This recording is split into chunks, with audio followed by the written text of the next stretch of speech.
is the love of your life. And how long would it take you to list yourself? Now take my hand and I will lead you on my journey. It is not for the faint of heart, and it will be hard and dark, but I promise we will emerge in the light. In 2012, 9 years ago, I was living in Iowa City, Iowa, and I was attending the University of Iowa, studying neuroscience in a PhD program. I had a full scholarship. I was in the middle of my 4th year, and I was 1 year away from completing my studies and starting my career. I owned my own home. I was starting a new relationship. I had 3 beautiful dogs.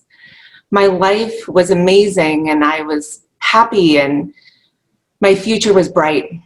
I was spending my weekends cheering from the stands at football games with my friends and playing softball on the weeknights. I was happy. This was my normal. And it all changed in an instant. In the fall of 2012, I came down with severe tonsillitis. After many months of being treated with antibiotics, the doctors decided it was time for me to get a tonsillectomy. And even though tonsillectomies can be challenging in adults, I was reassured there was nothing to be concerned about. And even though I had had health challenges earlier in my life, I was told it had nothing to do with the tonsillectomy or the tonsillitis, and everything was going to be fine. On the day of the surgery in the recovery room, I remember the doctor saying, everything was a success. It went great. Textbook. I expect you to make a full recovery. A full recovery. On the 3rd day following the surgery, I was sitting cozy, wrapped up in a blanket on my couch watching a movie, and I tasted blood in my mouth. I walked to the bathroom, I leaned my head over the sink, and all of a sudden, I was in a horror movie. I knew from my medical training that I was in a life or death situation, and I was terrified. I called my partner, who worked right around the corner, and I remember saying, I think if I wait for an ambulance, I may not make it. I walked into the emergency room holding a bowl underneath my chin, catching the flow of blood. I remember saying in the operating room, please don't let me die. I just don't want to die. That was the day that my life changed. After the surgery, to stop the flow of blood, I just seemingly never recovered. I lost muscle mass. It was hard to stand or walk. I was getting infections. I was having nightmares of bleeding out, and I would scream myself awake. I was afraid to be alone because in being alone, I was afraid that I may not exist anymore. My incredibly dedicated doctor tested me for everything that they could think of, and still there were no clear answers. Finally, I got an appointment with an endocrinologist, and I was so excited, so hopeful. I thought, maybe this is the doctor that's going to figure out what's wrong. They're going to find a cure. They're going to find a way for me to get back to being me. I remember sitting on the plastic covered exam table and the doctor asking me question after question, and I was answering them mechanically, and then all of a sudden, he got this look of surprise on his face. And he said, Arliss, please extend your arms out to the side and move them as far back as you can towards the back wall. So I extended my arms out and I moved them back, and the further and further they went, the bigger and bigger his eyes got until they were as big as saucers. He politely excused himself from the room and came back with 3 student doctors and asked me, Arliss, is it okay if they observe your appointment? And I said, yes. I was excited. He had brought help. I figured they must know a cure. They must know how to help me. He then turned away from me as if I no longer existed as a person and only as a teaching tool, and said to the doctors, please pay attention. This is something you may never see in the rest of your career. We are going to diagnose Ehlers-Danlos syndrome. My whole world stopped. I knew that my life would never be the same again. He told me, you have a rare genetic condition called Ehlers-Danlos syndrome, and it creates a mutated form of connective tissue in the body. And you have connective tissue throughout your entire body.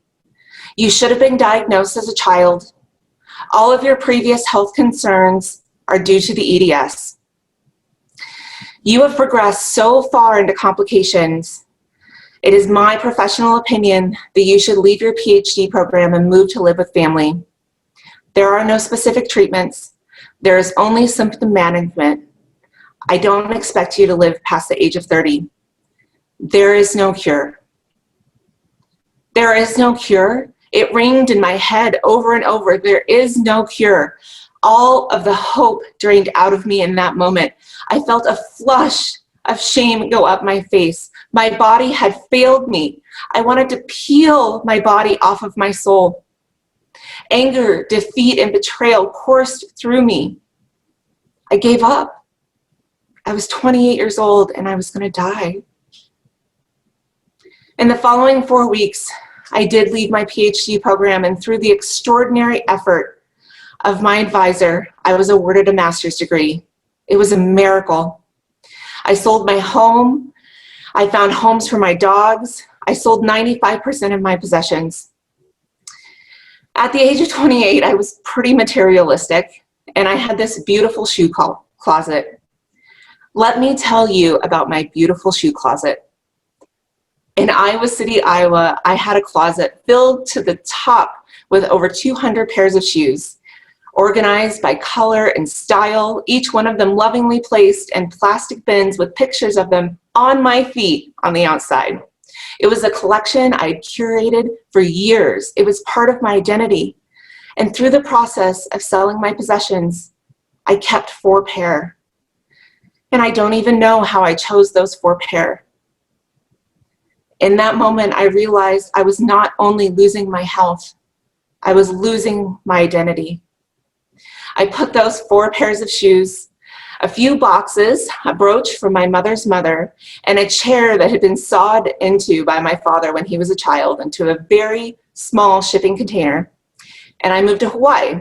My parents were going to retire here soon. They had a house here.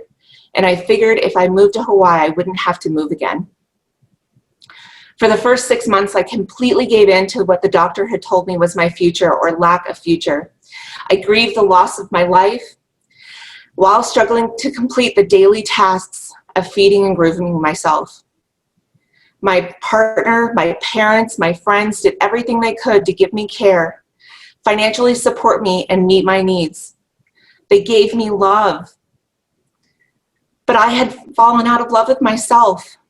I couldn't accept their love. I pushed them away, and I couldn't show love either. After 6 months, I feel like I woke up from a kind of fog. I thought, I think I can figure this out. I think I'm strong enough, and I'm smart enough, and I have just enough left in me, just enough to try. I was going to try, and I felt hope, even though I was so afraid to hope. The first thing I did was change my mindset to the positive, and I found a spiritual practice to support me in this. Then I educated myself on everything to do with Ehlers-Danlos syndrome. I read every book, I read every article, I joined Facebook groups, I looked into every single website I could find on Ehlers-Danlos syndrome. And do you know what? In the very hospital where I was diagnosed as terminal, there was a clinic dedicated to the treatment of Ehlers-Danlos syndrome. Doctors from all areas coming together to treat patients with EDS. After many weeks on a waiting list, I finally got an appointment. But I would have to fly back to Iowa to keep that appointment. And by that time, I was in a wheelchair because my hips would dislocate under the pressure of walking. At the appointment, I learned there was hope. There were things I could do to improve my health, but there would be many sacrifices. The first thing I did was reduce things from my diet. I was fitted for splints all over my body. I became aware of the ways that I was contributing to the decline of my health. I was also put on a medication to help my digestion. And let me tell you, digestion is just everything in the body. If you think you have a challenge with digestion, please seek help. Your whole body depends on your digestion. Then came the hardest sacrifice of all. Due to the severity of the complications I was having with my reproductive system, I chose to have a full hysterectomy at the age of 29. This was a devastating choice. I had always wanted a family. I'd always wanted to be a mom. I'd wanted to know what life, like it would feel like to have life growing inside me. And my father, who is the most amazing father in this world, is just incredible with children. And I'd always imagined him holding my babies the way that he held me. I knew with the diagnosis of EDS that I had a 50% chance of giving it to any child that I would bring into this world, and I just couldn't do that to another person. At that time, I was hemorrhaging internally and externally. I had endometriosis and ovarian cysts. And in order to live, I had to choose not to bring life into this world. I have to tell you, it's one of the hardest choices I have ever made. It is also one of the best choices that I have ever made for myself, because it meant that I loved myself enough to make hard choices and do hard things in order to save my own life. This choice also allowed me to see how, as a woman, I can positively contribute to this world without having children. I am now 36 years old and living a beautiful, full life, full of fun and love and mindfulness and creativity. I still have health challenges every now and then. My life isn't perfect, but it is truly amazing.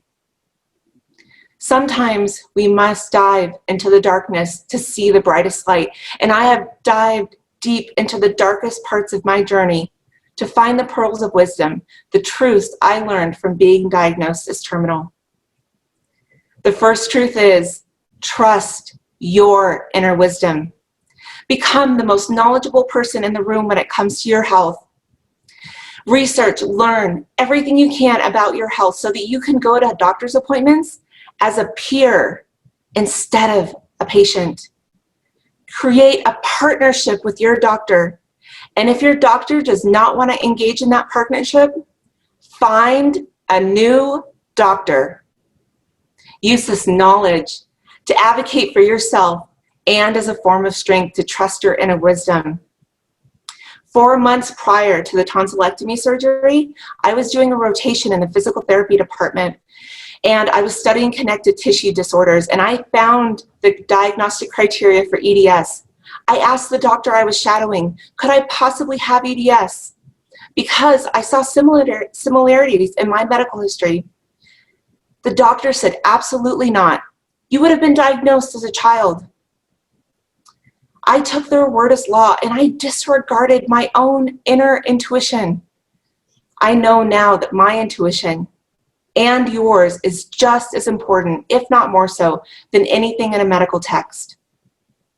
Love yourself enough to trust yourself. The second truth is that the definition of health is subjective and should be determined by each individual for themselves. My definition of health is waking up in the morning and feeling a connection to my body and interacting with my body in a loving, kind, and gentle way. It has nothing to do with how I may feel that day or what I may accomplish in that day. And your definition of health might be completely different. And that's the beauty of it. You get to choose what your definition of health is, and then you get to manifest it. I invite you to take some time later this week to sit down and write down your definition of health, your truth about your health, and then use it to guide you in future decisions about your health. The final, third, and most important truth of all is to make yourself the love of your life. What would it feel like to be the love of your life? What would that look like? Think of all the ways that you lovingly care for others. Are you showing yourself that same love and care? For me, as the love of my life, I take bubble baths, I make beautiful, healthy meals for myself, I meditate and pray and laugh and relax in the sun. I have a positive mindset. I love myself even when I'm experiencing the manifestations, the physical manifestations of dis-ease. My body, mind, and soul are a collaboration that makes up this super healing wellness machine. I know it is my kuleana, my responsibility and privilege to live a life that is gentle, loving, and kind to myself. I invite you to fall back in love with yourself. Create a partnership with yourself, because it is through your body and your mind that you get to experience the wonders of this world. Release any hate, anger, or betrayal that you feel, and love the parts of yourself that you find challenging.